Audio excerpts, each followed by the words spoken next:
They dragged him in like some worthless animal, limbs bound, face smeared with dry blood, the torn fabric of his uniform barely clinging to his battered frame.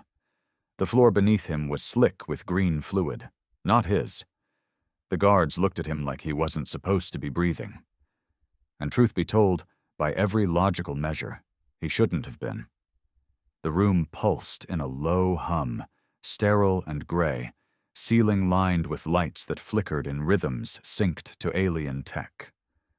2 Trelvaxian soldiers stood at the doorway, stone-faced, holding rifles that crackled faintly with bioelectric charge. They didn't speak. Didn't need to. A thin, insect-like medic with elongated fingers approached, its eyes blinking in quick successions. It wasn't afraid, yet. It activated the body scanner hovering from the ceiling. The human was still conscious. Barely. His head rolled to the side, and he muttered something no one understood.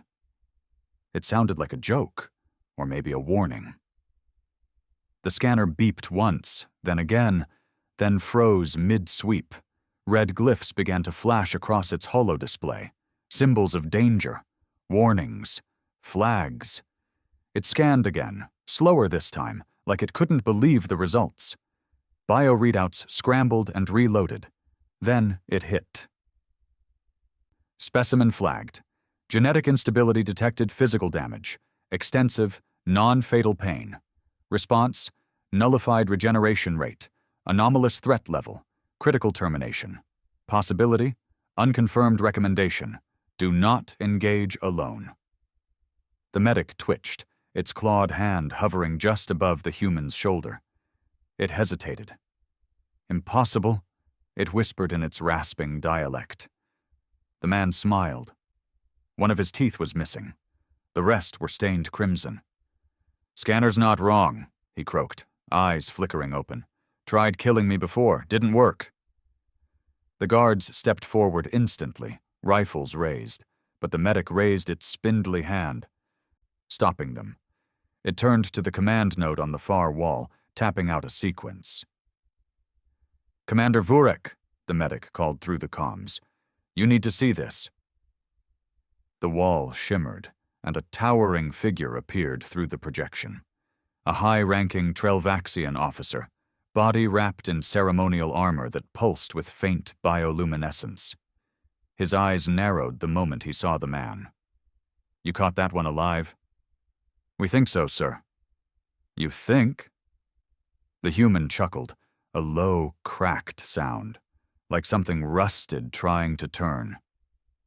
"Tell me, Commander," he said, voice gravel thick with defiance.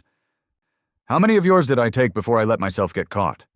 The commander's eyes flared. "That thing's bluffing," one of the guards muttered. But the medic knew better. It was reading the scans again. The scars on this human weren't just injuries. They were records. Layer upon layer of trauma, healed by what looked like self-adapting tissue. One scar ran across his abdomen in a twisted spiral, where an organ should have been. Another cut deep over his neck, where most species died instantly. "How are you alive?" the medic asked, almost fascinated. The human tilted his head. "Don't know. I just don't stay dead." His restraints snapped. No one touched them. No one triggered anything. The cuffs melted, slowly, like something inside his skin corroded the metal. The guards fired. The shot slammed into his chest, knocking him back. But he stood up again. Chest smoking, eyes locked on the commander's image. "Bad move, bringing me here," he said, cracking his neck. "Who are you?" the medic breathed. The man stepped forward, barefoot on the cold metal, leaving faint bloody footprints. His body looked like it had been through 10 wars, and won only because dying wasn't an option. "I was part of Project Revenant," he said, "but they shut it down. Said it was too dangerous." His lips curled. Guess they were right. He didn't rush them. That's what made it worse. The human just stood there, breathing through the smoke rising from his chest. His skin was burned raw where the energy blasts had hit him. The flesh bubbled slightly, but it wasn't bleeding. It was healing. Slowly, but surely. One of the guards panicked first. Young, undisciplined. He fired again, this time straight to the head. The shot hit, and the man's body dropped like dead weight, a full blast to the skull, instant kill. Except it wasn't. The corpse twitched, a faint muscle flicker in the jaw. Then again, the neck jerking side to side like something was rearranging itself inside. A wet, horrible crack echoed as bones snapped back into place beneath the skin. Then the man pushed himself off the floor, blood running down his temple, and smiled. "You shot me in the face," he said, voice muffled through broken teeth. "Cute." The second guard didn't wait. He turned and ran. Big mistake.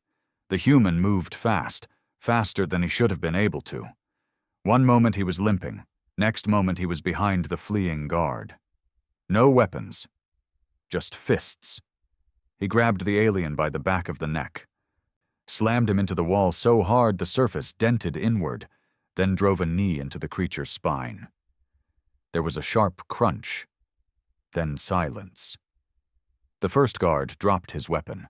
The medic tried to back away, trembling now, mandibles clicking in fear. The human turned slowly toward them, blood still dripping from his face. "Where am I?" he asked. The medic stammered. "You're aboard Station Varix, Orbital Prison Complex, Quadrant 7. You got cells?" "Yes." "Then put me in one, before I lose patience." The medic didn't hesitate. It opened the nearest containment chamber, stepping back as thick metal doors hissed open, revealing a cold, empty cell with glowing restraints embedded into the floor.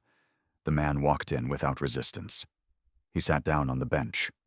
The door slammed shut, but the warning lights were still flashing on the console. Subject not secure. Specimen classified as uncontainable.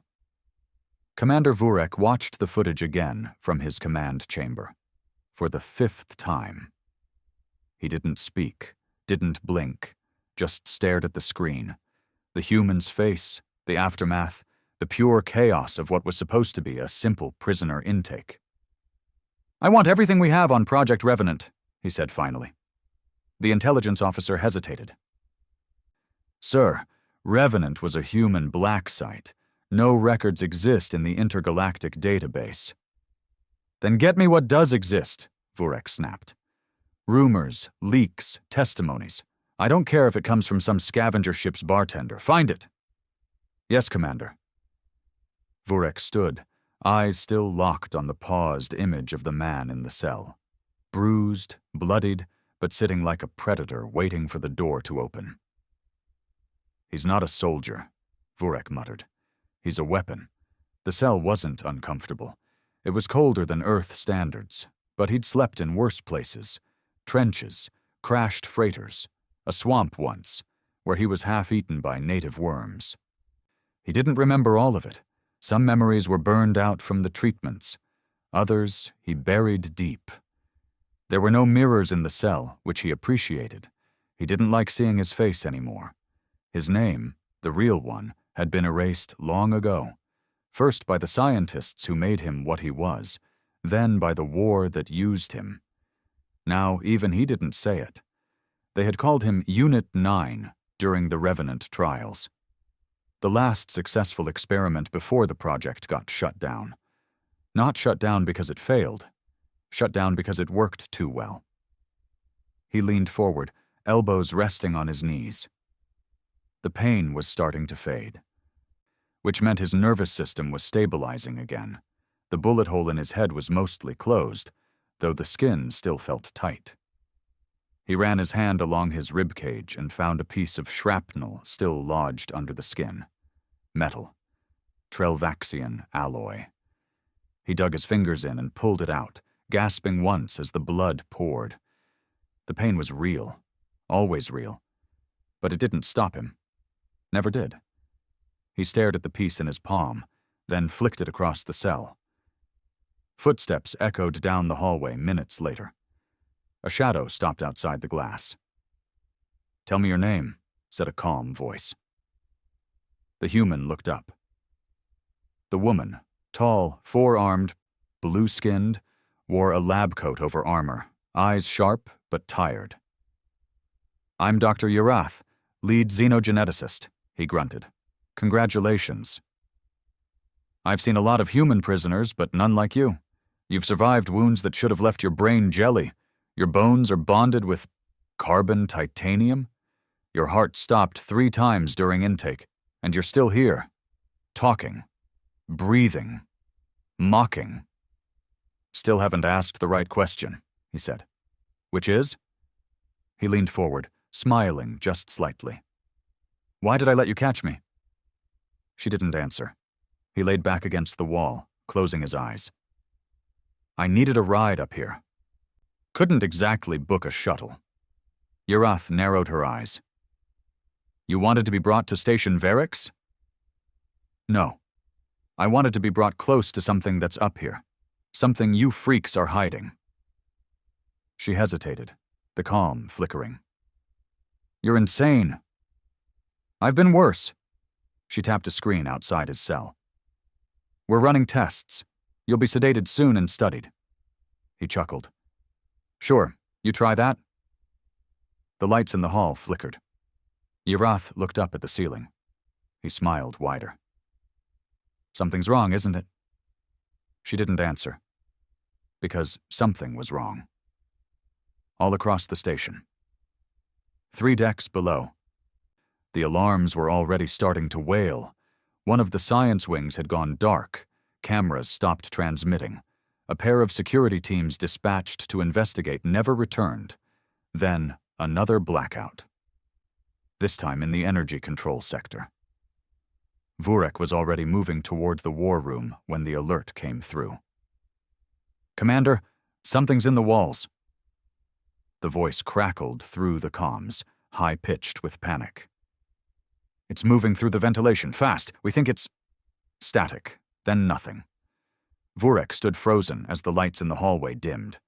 He turned to his officer. "I want the human transferred to the cryovault. Now." Back in his cell, the man felt it, that familiar buzz in his spine, the low hum in his bones. It always came just before it arrived. He stood slowly. Urath was still outside the cell. She didn't look calm anymore. "You brought something with you," she whispered. He said nothing. "What is it?" He looked up. "They called it Echo." She frowned. "A weapon?" He shook his head. "Worse, a survivor." A long silence passed, then a low, metallic screech echoed through the floor, like claws on steel, dragging slowly. Urath backed away from the glass, instinctively drawing a sidearm. "I don't understand." "You will." The thing that followed him didn't have a face anymore.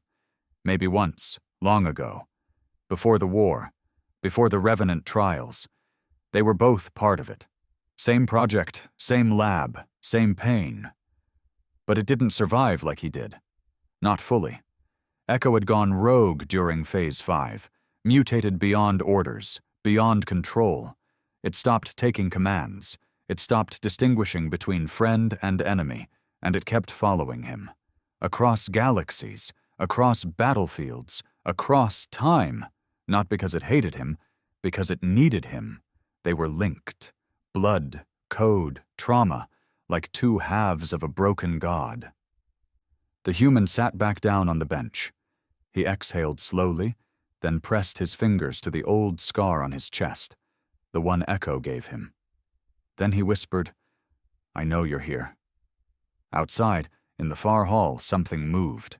Too fast for the cameras, too silent for the sensors. Urath saw the blur pass by. She froze. And for the first time, she realized something horrifying. The human wasn't here to escape. He was the bait. The first scream echoed down from the engineering sector. Not a sharp cry, not a soldier's bark of pain, but something softer, wet, hollow, and gurgled. the kind of scream that made even the walls go quiet afterward. Dr. Yerath spun toward the sound. "What the hell is that?" she whispered. The human sat on the bench inside his cell, elbows on knees, head down like a man at church.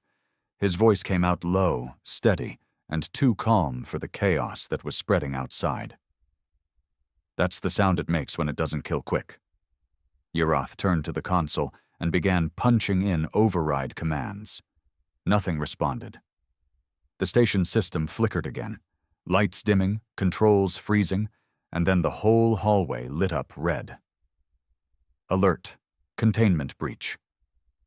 Deck 14 through 18. All personnel evacuate. She looked up at him, eyes wide now, sweat beading along her temples. "You did this!" He raised a hand to cut her off. "No, I just opened the door." "Why?" "Because I need Echo to kill something for me. Something up here. Something you've got locked away in this place." "You're using it?" "No one uses Echo. I just point." Yerath stared at him, disgust and horror blending on her face. "You brought a monster onto this station." He leaned back, resting his head against the wall again. "No, you already had monsters on this station. I brought a mirror." Down in the reactor bay, 2 soldiers were dragged screaming into the dark before they could even raise their weapons. The third saw nothing but shadows moving, fast, spider-like, too many limbs, too much blur. He fired wildly into the dark. Sparks erupted, a pipe burst. Then came the silence. The security feed buzzed once, then the screen went dark. Commander Vurek stood inside the war room, flanked by 3 of his best lieutenants. The map of the station flickered with pulsing red zones, areas Echo had already passed through. But that wasn't the problem. The problem was what those zones looked like afterward. They were empty. No bodies, no wreckage, just absence, as if space had been peeled away and something living had crawled in its place. "We can't track it," one of the lieutenants said, voice cracking. "It's not leaving any biological markers, not using heat, not even magnetic traces." Vurek stared. "How is it even alive?" The question sat there for a moment. Then the feed snapped to the cell block. Unit 9, the human, still sitting, still calm, still waiting. Vurek narrowed his eyes. "He brought it," he said. "He planned this, all of it." Yerath paced outside the cell. Every few seconds, she glanced at the hallway like she expected to see claws reaching out for her. "Tell me," she demanded. "What is Echo? What did the humans make?" The man rubbed his temple, the healing wound on his face now a pale scar. "They didn't make Echo, not really. He was one of us. Revenant Phase 3. Name was Carver, a recon unit. Smart, adaptable. Too adaptable." "What happened to him?" "War happened. We were deployed in the Golkar trench worlds. Bad place. Worse enemy. No supplies. No rescue. Just mud and screaming. Carver got hit with a nerve agent. Burned through his brain. Scrambled the part that tells you who you are. But his body didn't stop. The Revenant serum kept him going." He looked up now. Then he started mutating, healing faster, learning faster. His mind fractured, started copying things he saw. Not just humans, animals, bugs, machinery. Yerath was still. "And you let him live?" "We tried to kill him, 4 times. Last time we dropped an orbital strike. He walked out of the crater." The hallways beyond the containment sector now echoed with a different sound. Not screams, not weapons, scratching. Slow, rhythmic, like claws tracing symbols across metal. Floor, wall, ceiling, always moving, always circling. Echo wasn't in a rush. He never was. He didn't just kill, he hunted. Yerath finally snapped. "I'm getting you out of this cell," she said. "Whatever you are, whatever you've done, if you don't help, we're all dead." The man stood slowly. "You're not in charge of this place. You can't override lockdown." She held up a small vial, blue fluid glowing inside. She slammed it into the side of the console. "Bioauth override," she muttered. "I'm the station's top xenogeneticist. Everything that's grown, built, or spliced in this place runs on my DNA key." The cell door hissed. The man stepped forward, now fully towering over her. "You're either brave," he said, "or suicidal. I'm betting you're the kind of freak that doesn't like being used as bait." He grinned. "You bet right." The corridor outside was covered in something dark. It wasn't blood, more like mold.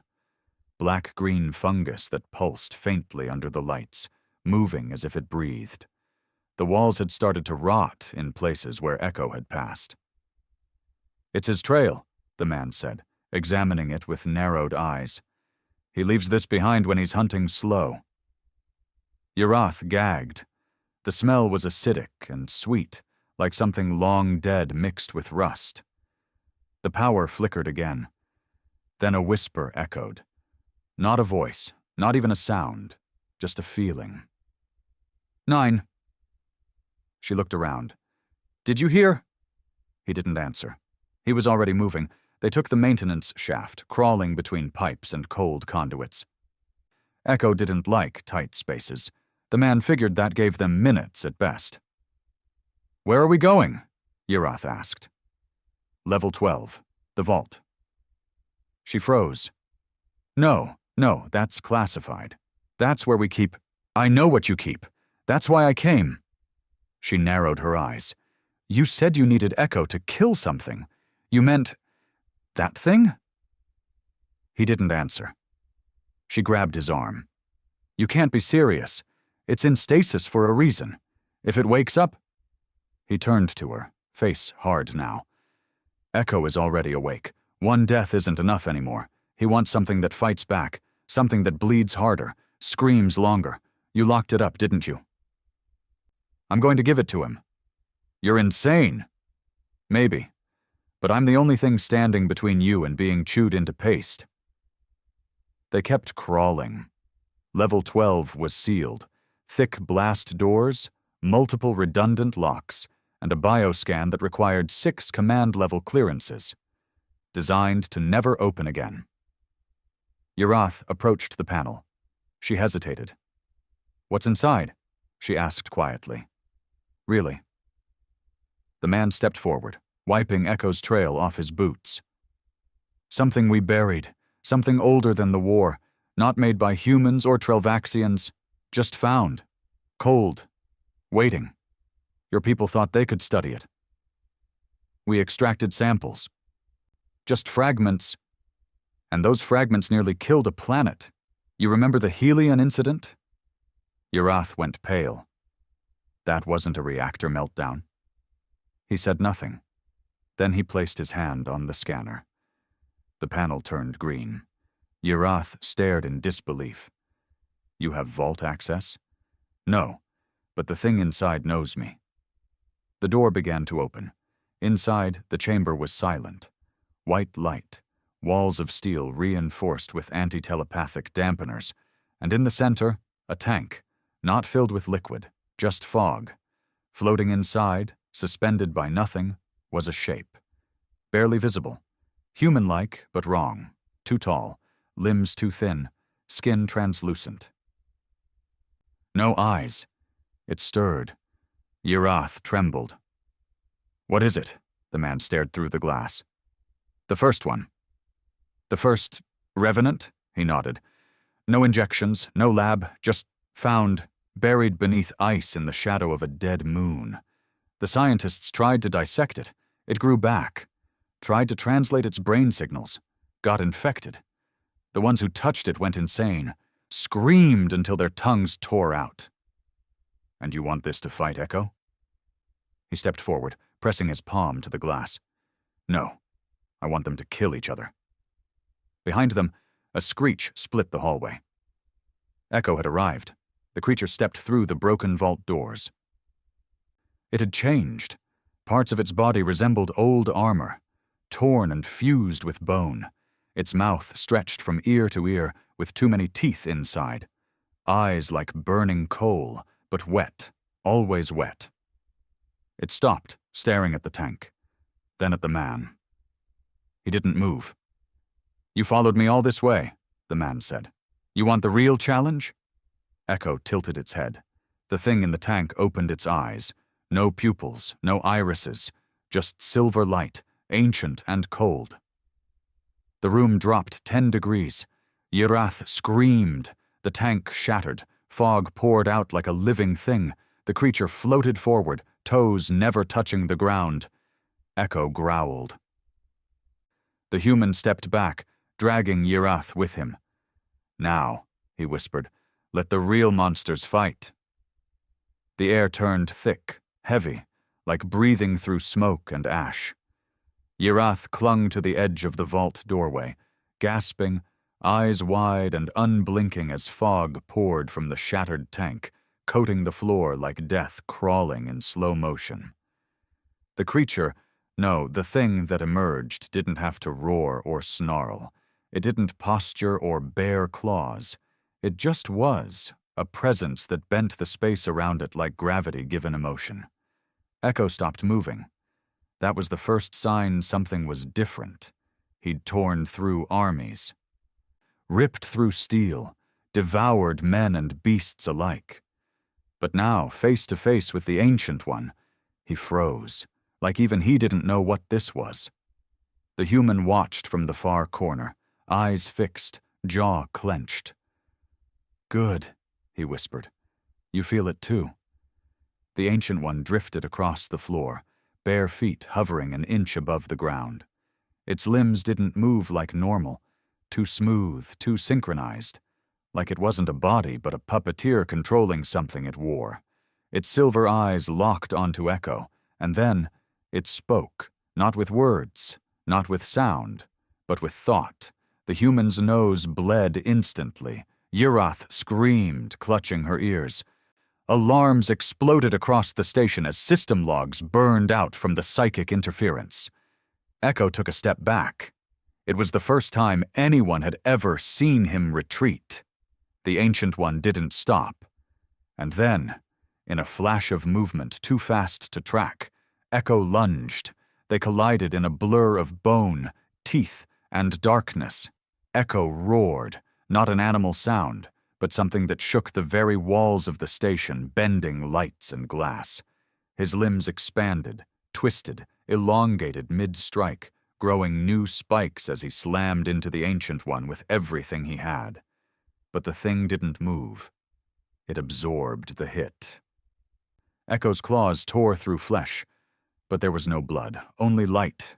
Silver-white energy burst out like smoke under pressure.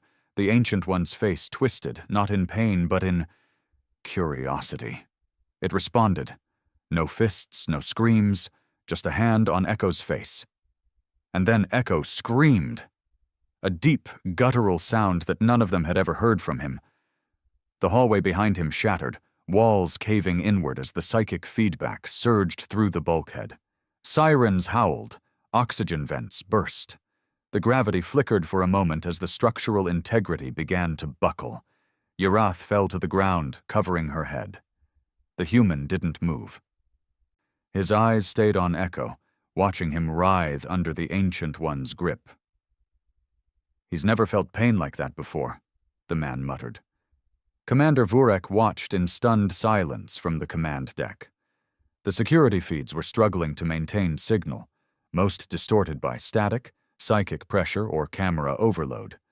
But the shape of the battle was clear. Two gods, let loose inside a prison designed for mortals, and one human, alive in the middle of it. He turned to his comms officer. "Target the vault. Prepare for full-scale decompression. If we lose that sector, we lose the entire station." "But sir, there's personnel still inside." "I said prepare it!"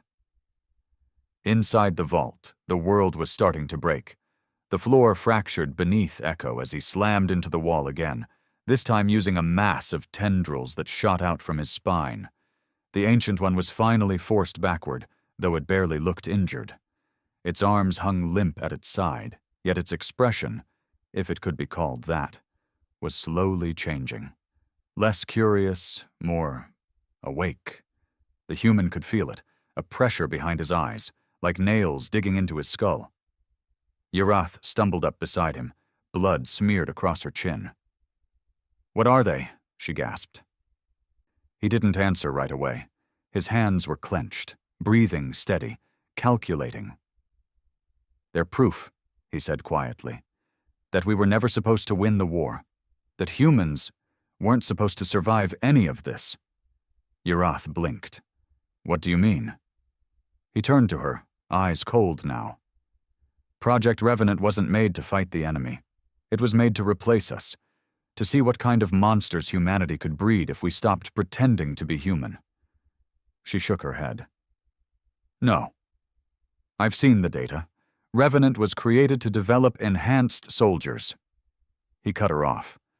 "Revenant was created because the governments knew we'd lose.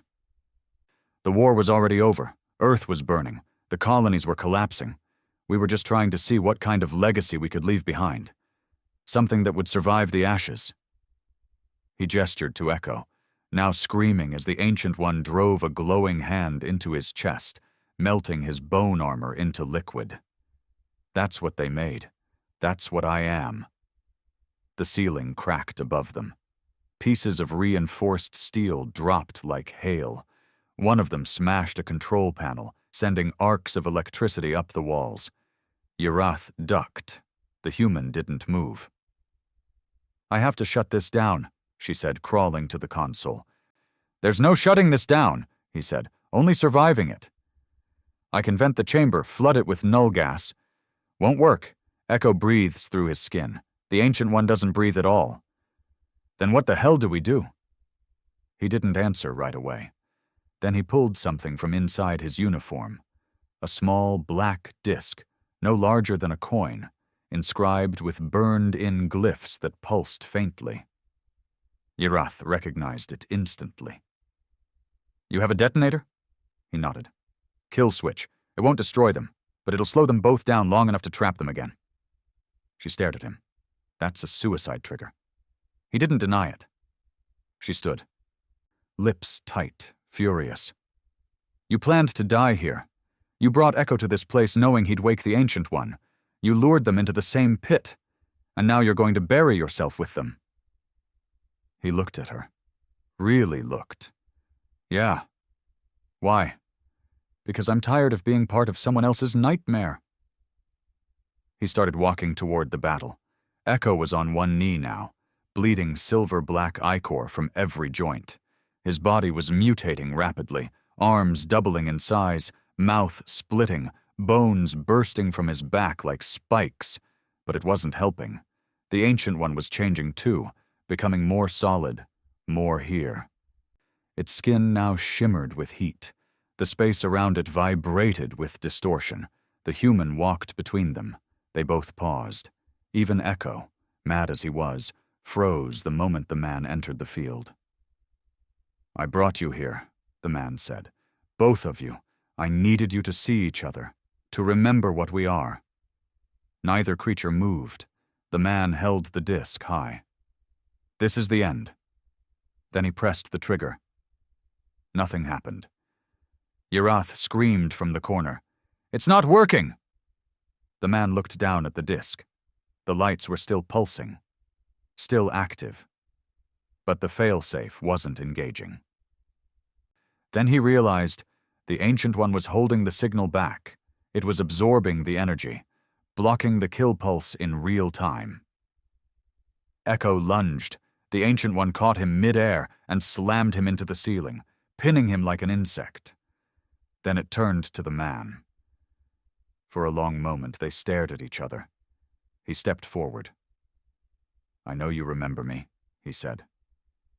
It didn't speak, but he felt it. Inside his skull, that same burning presence, that same wordless recognition. "You were the first. They found you before me, before Echo, before any of it, and they tried to remake you, but you were already perfect." It tilted its head. He opened his arms. "You're not a weapon, you're a warning." The Ancient One stepped toward him. Echo screamed again, still trapped above, writhing, feral, blind with rage. The Ancient One raised its hand, and then it touched the man's chest. Everything stopped. Yerath expected an explosion, a scream, a flash of light. Instead, there was silence. The man's body froze. His eyes rolled back. Then he collapsed. The Ancient One stepped back. Quiet now, almost reverent. Echo dropped from the ceiling. His body twisted, cracked, but he didn't attack. He crawled toward the man's body, and for the first time since his mutation, he whimpered. Like a child. The Ancient One looked down at the body, then turned, and walked away. Through the wall, literally, phasing through steel like it wasn't there. Echo followed it, not like a predator, like a servant. Then the fog faded, and the vault went still. Yerath approached the body, her hands shaking. He was still breathing. Barely. His heart rate was low, brain activity chaotic. But he was alive. She dropped to her knees. "You did it," she whispered. "I don't know how, but you did." His eyes fluttered open. "They're gone," she said. "They didn't kill us." He blinked slowly. "They're not gone," he muttered. She froze. "What?" "They just realized," he coughed, blood running down his chin. "We're not worth the effort." The silence that followed wasn't peace. It was the kind of quiet that settled over a graveyard after the dirt had been packed and the mourners had left. The vault, now partially collapsed and flooded in flickering lights, felt less like a room and more like a crater, the hollow left behind when gods depart. Dr. Yerath stood hunched over the man's body, her hands trembling, trying to keep him from slipping away. His chest rose with every breath, but it was labored, shallow, rattling like something broken inside. She grabbed the emergency med injector clipped to her belt and jabbed it into his thigh. Nanites rushed through the bloodstream, searching for hemorrhages, internal trauma, organ collapse. They found everything. "Come on," she muttered. "Don't die now, not after all that." She looked up once towards the wall Echo and the Ancient One had disappeared through. No hole, no scorch, no sound, just emptiness, like they had stepped out of reality and taken their war with them. Commander Vurek stood at the edge of the wrecked corridor, 4 decks above the vault. The breach alarms had stopped screaming. Life support had stabilized. For now. His lieutenants were rattling off reports in fragments. Over 120 personnel dead, entire lab wing dissolved, escape pods ejected without launch orders. "Echo and the anomaly are gone, Commander," one of them stammered. "No trace on sensors. It's like they evaporated." Vurek didn't reply. He was staring at the monitor, still showing static from the vault feed. He could barely make out the blurry outline of the human's limp form, Yerath working over him. "Get them out of there," he said finally. "Seal the vault. No one goes in. Not even me." "But I said seal it. Now." He turned and walked away, his voice low but deadly clear. This war just changed. They moved him to the med bay. He didn't wake for 6 hours. Yerath sat beside him the entire time, blood crusted across her sleeves, her mind running in loops. Echo followed it. He didn't fight. He obeyed. The Ancient One touched him, and he knelt. She couldn't get the image out of her head. It wasn't just a weapon. It wasn't even a being of power. It was a hierarchy. The Ancient One stood at the top. Echo just hadn't remembered his place until now. When the human finally stirred, his first words weren't questions. He didn't ask where he was, didn't ask what happened. He just said, "They're not done." Yerath leaned in. "Who? Echo? The other one?" He blinked slowly. "All of them."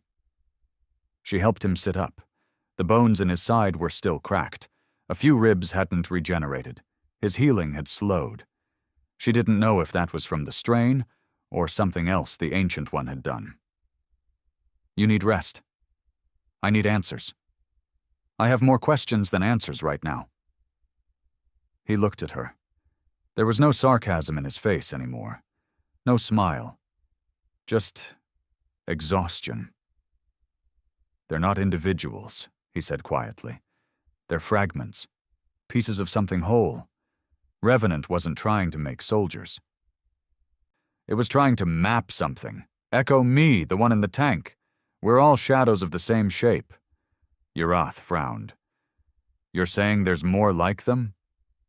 No, he said, shaking his head. I'm saying there's something bigger, something older. They're just the symptoms. The Ancient One is not the disease.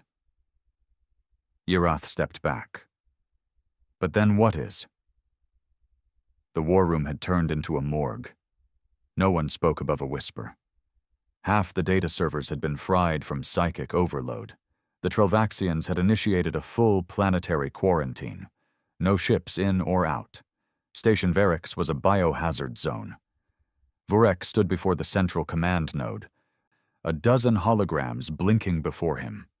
Each showed different sectors, human colonies, alliance borders, black site facilities. And in every one, something was wrong. Ships missing, psychic echoes detected, civilian populations reporting nightmares in synchronicity, animal migrations reversing. Even plants had started growing backward in a research colony on a moon called Ilios 4.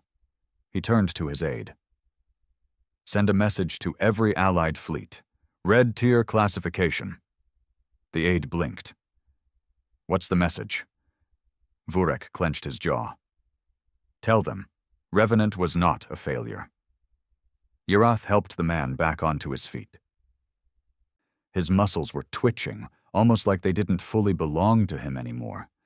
Every time he moved, his body adjusted, groaned, or healed around the effort. You're not going to survive another encounter like that, she said.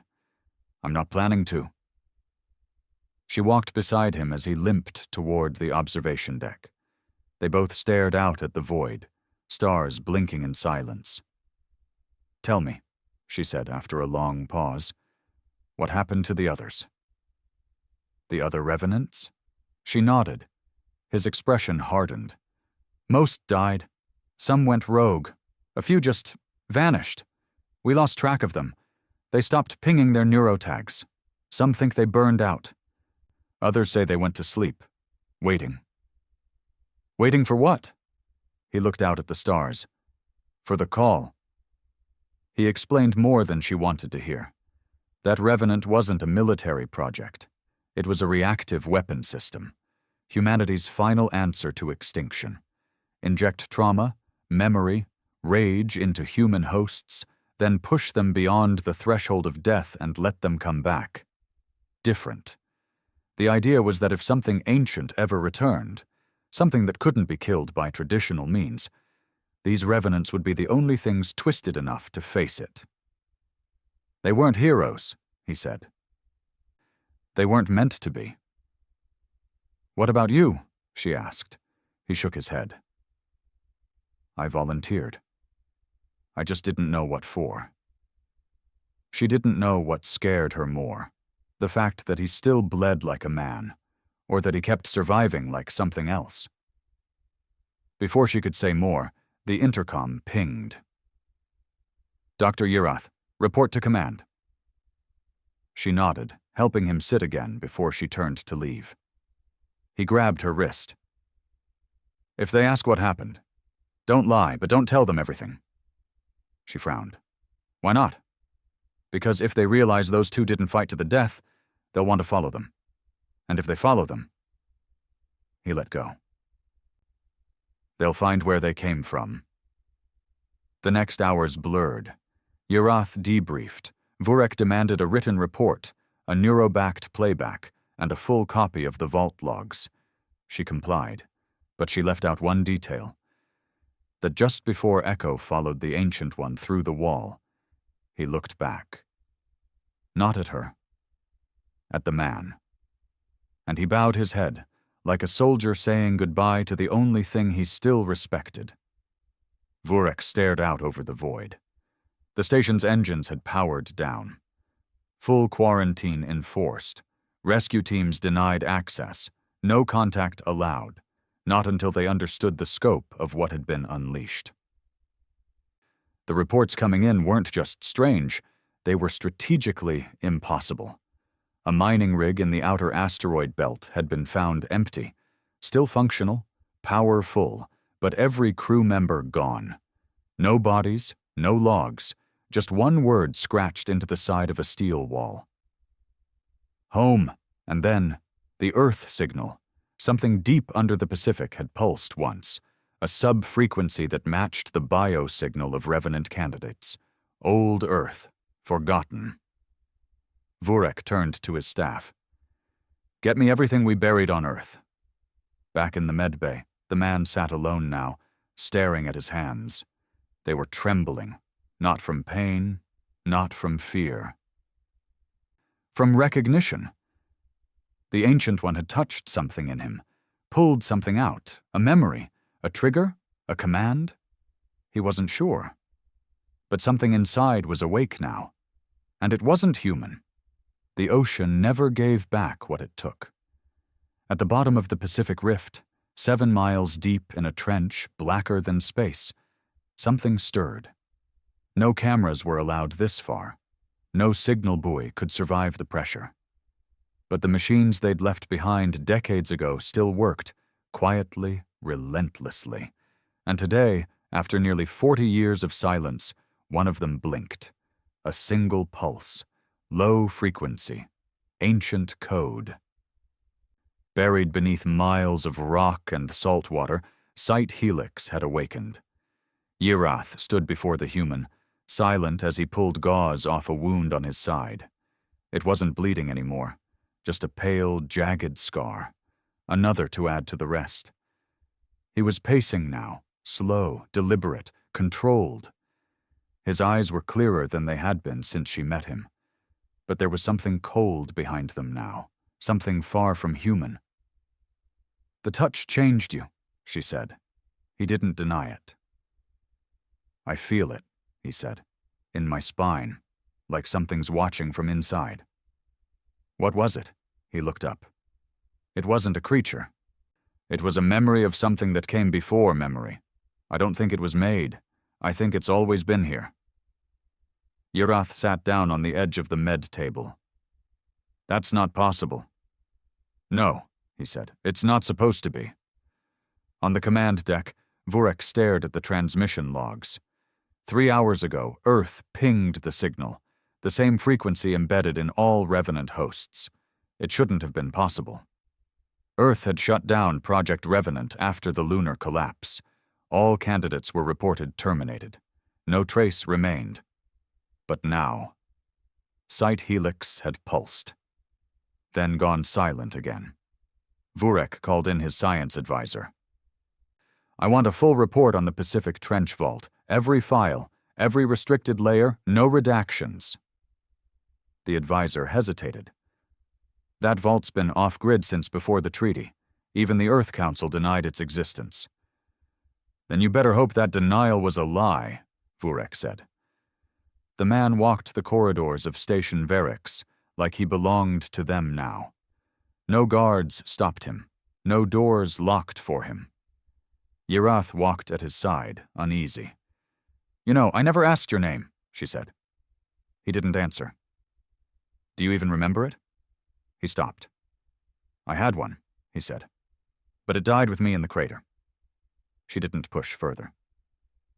They turned the corner into the decommissioned strategy room, one of the few chambers untouched by the psychic carnage Echo had left behind.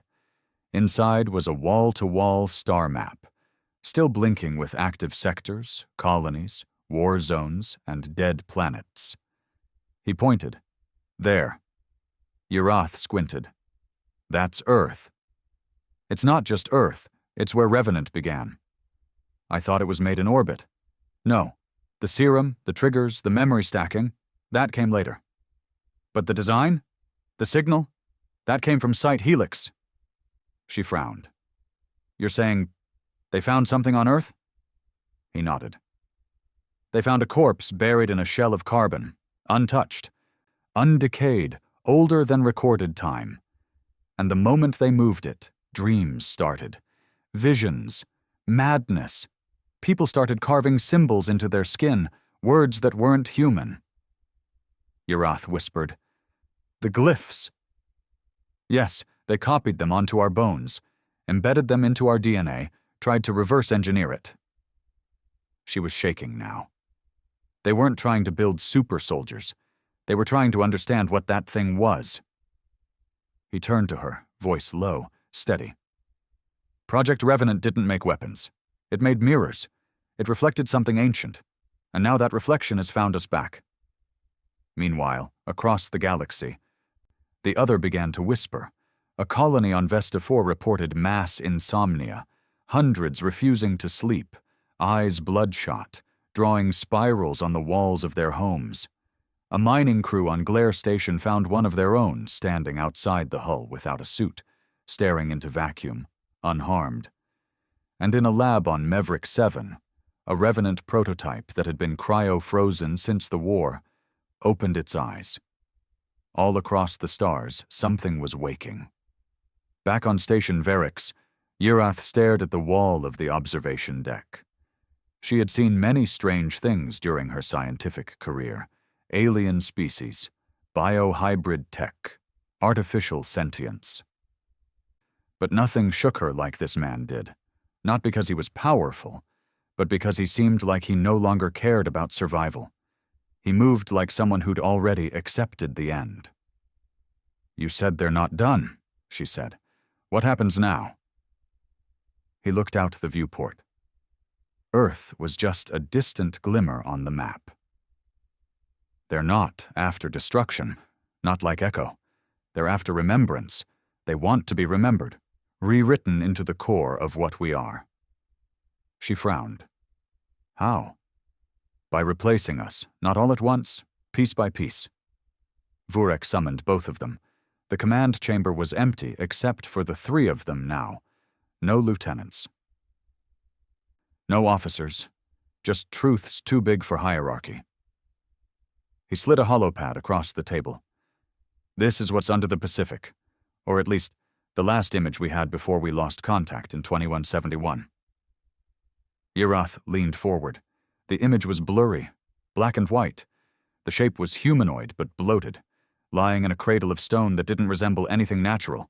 No tools, no tech, just form. It wasn't dead. It was waiting. What did they name it? She asked quietly. Vurek's voice came out like broken gravel. They called it Mother. The man nodded. It's not the first, but it's the oldest. Urath looked at him.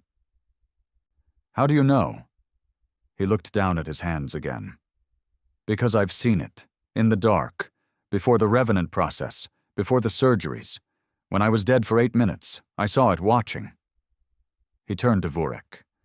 If it's stirring, it means the others are calling her back. The others? Vurek asked. Echo, the ancient one, the one still buried. We're not dealing with one threat, we're dealing with a family. The war room fell into silence. Then Vurek said, We need to destroy Site Helix. No, the man said. You destroy it and she wakes up completely. So we leave her? We contain her. Urath stood. And if we can't? He stared at the holopad. Then we die, but not fast, not clean. We die remembering. They returned to the vault. The place still reeked of ash and static. No fog, no trace of Echo or the Ancient One. But the wall where they vanished remained changed, slightly pulsing, like a scar across the metal. The man walked to it and placed his hand against the cold surface. Where did they go? Urath asked. Somewhere we can't follow, he said. Not physically, not yet. They're going to her, aren't they? He nodded. They're going to wake her up. In the depths of Site Helix, the systems began to reboot. Cryopods hissed open, each one holding fragments of failed revenants, early prototypes, twisted and malformed, each one dreaming the same dream, a silver figure standing in the stars, calling them home. The shuttle tore through the stars in silence. No crew, no engine hum, just drift, like a corpse floating in space, carried by momentum and memory alone. Inside, Echo sat curled in a crouch, his body no longer entirely organic. His hands had changed, long, double-jointed fingers flexing like tendrils. Bone armor had grown over his shoulders, spine cracked and exposed, flesh stitched together by silver light. Across from him, the Ancient One floated without effort, without breath. Its eyes, if they were even eyes, pulsed with a cold, hypnotic rhythm, not blinking, not moving, just watching Echo. And Echo obeyed. He'd forgotten fear, forgotten hunger, forgotten rage. Now there was only one truth pulsing through his fractured skull. Mother is calling. Far below them, on Earth, the waves around the Pacific shifted. Tiny at first, unseen. But in a small coastal village in what used to be the Oregon region, a boy woke up screaming. He didn't know why, didn't remember the dream. Only that his hands were covered in blood. Not his own. Yarath leaned over the data table in Station Varix's war room, staring at the incoming transmissions. Her hands were shaking again. 3 more colonies had gone dark, entire mining stations blinking offline. No distress calls, no black box, no survivors. "What's doing it?" she whispered. The man, Revenant Unit 9, stood behind her, arms crossed, silent. "They're not killing," he said. "Not in the way you think." She turned to him. "Then what the hell do you call this?" He walked to the central display, touched one of the blinking red signals on the galactic map. Assimilation. But not mechanical, not viral. It's biological. Evolution forced at gunpoint. "You think they're converting people?" He nodded once. "Piece by piece, cell by cell, and it starts in the brain, through dreams. Then the body mutates to match what the mind believes." She stared at him. "That's not science, that's insanity." He met her eyes. "It's worse than science, it's belief, and belief spreads faster than any disease." Echo's shuttle pierced Earth's atmosphere without resistance. No alarms, no satellites, no intervention. Because Earth had forgotten what it buried. The shuttle plunged into the Pacific like a knife into rotted meat, sending a surge of water into the sky. And then it sank, fast, too fast for physics, straight into the trench, into Site Helix. Underwater, the security failsafes, untouched for decades, activated once. Biometric code detected, Echo 1 access granted. The massive doors that sealed the cradle began to open. Inside the facility, rusted hallways lit up one by one. Tanks hissed open. Broken speakers crackled with half-words, fragments of ancient commands spoken by long-dead humans. And in the center, she slept, not in a tank, not on a table, but in the stone, buried up to her chest in bone-colored rock, as if Earth itself had tried to hold her down. The Ancient One moved first. Echo followed. As they approached, her skin began to change, pale blue to silver, flickering in pulses. Her eyes opened, and every sensor on Earth went blind for 3 seconds. In orbit, satellites rerouted. Artificial intelligences shut down. Birds across 5 continents changed migration paths. Tectonic plates trembled for no geological reason. In a laboratory in Geneva, a scientist killed himself after sketching the same spiral 22 times across his office walls. They never found the pen. It had fused to his hand. On Station Varix, the man fell to one knee. His body arched, his spine convulsing. Blood gushing from his nose and ears. He gritted his teeth so hard they cracked. Yarath rushed to him, panic rising. "What's happening?" He barely managed to speak through clenched teeth. "She's awake!" Yerath grabbed a neural sedative from the wall and jabbed it into his neck. He gasped, the pain freezing in place, not gone, just paused. He looked at her with dead serious eyes. "If she speaks again, kill me." Vurek entered moments later, his face pale, voice tight. "We've lost communication with Earth, not jammed, not blocked. It's like we never existed to their systems." Yerath stared. "What do you mean?" "I mean our pings don't bounce. No signal returns. It's not interference, it's denial. Earth is rejecting us like a foreign body." The man stood now, wiping blood off his face. "She's pulling the planet back into herself." Yerath looked like she'd just realized something she didn't want to say. "We have to go there." He nodded. "I have to see her again." The preparation took only an hour. Vurek offered to send an assault team. The man refused. "They'll either be converted or torn apart. Either way, it's a waste." Yerath insisted on coming. "Don't argue. If you start mutating mid-drop, someone's got to put you down." He smirked. First time in days. "You're warming up to me." "No. I just don't want the universe to end because I let a half-dead science experiment go unmonitored." Their shuttle launched from Varix in silence. As it descended toward Earth, the view outside the windows changed rapidly.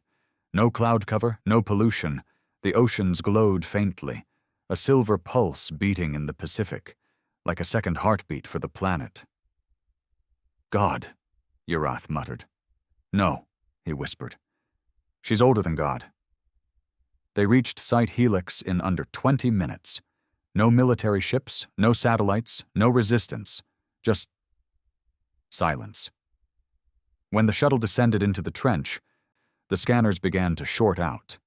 The last thing they saw before visuals failed was a faint humanoid silhouette floating above the facility. "Echo," the man muttered, and something else beside him. They docked in total blackout. The doors opened into dark halls humming with low-frequency sounds, not mechanical, organic. The metal breathed. Yerath flicked on a light. The walls pulsed in response. He placed his hand on one. "She's changing it." Yerath raised her weapon. "You feel anything?" "Not yet." They walked deeper. No guards, no resistance, just the quiet hum of something becoming. They reached the cradle chamber, and there she stood. Unburied now, free! The Ancient One knelt before her. Echo crouched beside him, and she smiled. Her eyes met the man's. "Welcome home," she said. The cradle chamber was silent except for the sound of breathing. Not from lungs, from earth. Each pulse of the walls felt like an inhale, each flicker of light an exhale, and at the center of it all, she stood. Mother. No name, no title, no rank, just that word. She stood barefoot on the stone-like floor, skin smooth and almost translucent, a silver glow pulsing beneath the surface like veins filled with starlight. Her face was calm, beautiful, even in a way that didn't belong to any known species. But her eyes, they weren't eyes, they were depths. The Ancient One knelt beside her like a disciple. Echo crouched lower, claws retracted, mouth closed for the first time since the Revenant War.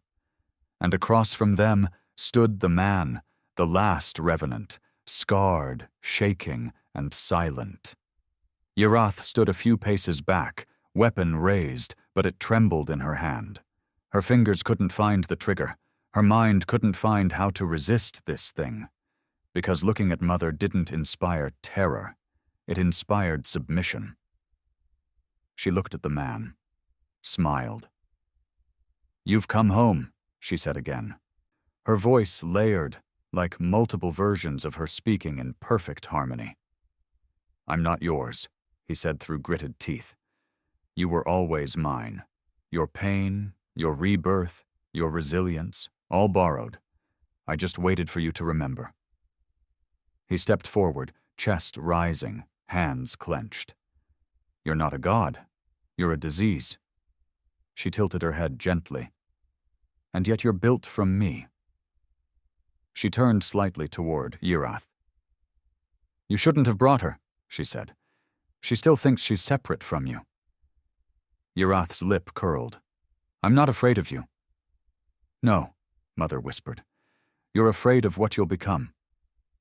The walls rippled, and a memory spilled across the air, not visual, experiential. Yerath dropped to her knees, eyes wide. She saw herself as a child, crying in a dark room. Then in a lab, 20 years later, carving notes into her forearm during a breakdown she never told anyone about. Then she was screaming in a field made of bone, with silver rivers running beneath her skin. She tore her eyes away, sobbing. What the hell is this?" Mother spoke softly. "You all dream of me eventually. Some wake, some don't." The man moved fast. One hand reached into his coat. A long, narrow blade flicked out. Not steel, not plasma, a bone knife. Grown from his own wrist.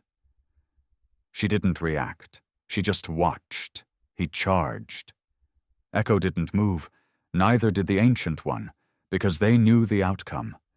He drove the blade forward, straight toward her heart, and stopped. Not because she blocked him, because his body refused. Every muscle locked. His wrist trembled, eyes wide, teeth bared, but he couldn't move an inch closer. His own body had turned against him. Mother stepped forward, so close now he could feel her breath, cold and full of memory. "Every scar on your body remembers me," she whispered. "You are my son, my sword, my seed." He dropped the blade, collapsed to the floor. Shaking, not from fear, from recognition. Memories flooded him. Not his, hers. He saw civilizations rise and crumble under stars that no longer existed. He saw creatures that looked like gods fall into madness, consumed by their own evolution. He saw Earth being seeded not from asteroids, but from fragments of her own flesh, flung across space like spores. She didn't come here. She was already here. And humanity wasn't an accident. It was a design, a test run, a colony in her image. Yerath crawled to the man, grabbed his shoulder. "You don't have to listen to her," she whispered. "You're still human." He looked at her, eyes bloodshot, leaking silver from the corners. "No," he said. "I never was." Mother extended a hand. "I'm not your enemy. I'm your beginning. The war was never between species. It was between memory and denial." He stood up slowly, body twitching. "You want to consume the galaxy. I want to bring it home. Unity, no fear, no hunger, no death, just continuation." He stared. "Then why make us suffer? Why make revenants feel pain?"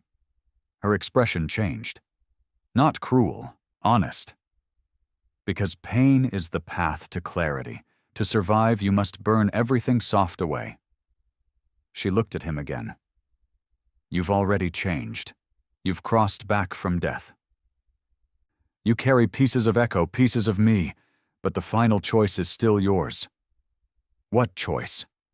She reached out with both hands. "Join me, as my hand, my voice, my harbinger, and I will stop the expansion. No more colonies will fall. No more stations will burn. You will be my bridge to them." He blinked. "You're offering me a deal." "A choice," she corrected. "One only you can make." Yerath stepped between them now, raising her weapon. "Don't do it!" "Stay out of this," he said quietly. "She's using you." He nodded. "I know." "Then why are you even considering it?" "Because maybe that's all I ever was." "No," she said, voice trembling. "You're not a monster. You've bled for this war. You've lost everything. You've earned your soul." He looked at her, then down at his hands. The scars were glowing, Every one of them. Not red, not angry, silver, calm. He turned to Mother. I'll go with you. Yerath gasped. But, he added, only if you let her go. Let Earth go. Pull your children back. No more dreams, no more whispers, no more conversions.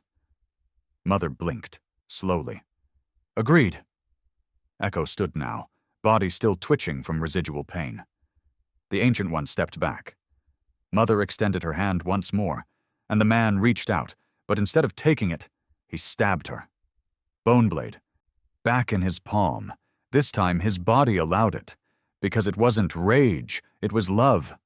Love for the broken humans who never stood a chance. Love for the species she thought was just an echo of herself. And maybe love for the scientist who reminded him what it felt like to bleed for someone else. The blade sank deep into her chest. Silver light exploded. The chamber shook.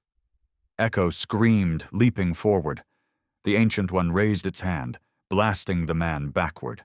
Yerath grabbed his limp body, dragging him towards the exit as the cradle chamber began to collapse. The walls cracked, not just metal, but reality. As if her death was undoing everything. Mother collapsed to her knees. Silver poured from her mouth, her eyes, her chest, but she didn't curse. She smiled. I understand now, she whispered. You were never mine. That's why you mattered. Then she dissolved into light and vanished. Echo howled, collapsing. The Ancient One stared at its hands, confused, as if feeling something for the first time. Then it turned and walked into the fog, vanishing with a shimmer. Yerath dragged the man out of the collapsing structure, got him into the shuttle, launched just as the trench below imploded, swallowing Site Helix into Earth's core. Hours later, on Station Varix, the man awoke, alive, barely. He turned to her. She's gone. Yerath nodded. She's gone. Across the stars, colonies began to return to normal. The dreamers stopped drawing spirals. The dead didn't rise. The revenant echoes, the failed experiments, went silent in their tanks. It wasn't peace, but it was over. For now. The man sat alone later, staring out at the stars. Vurek offered him a medal.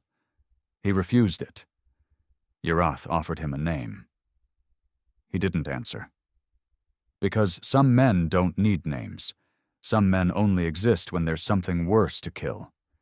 And tonight, for the first time in years, there was nothing worse left.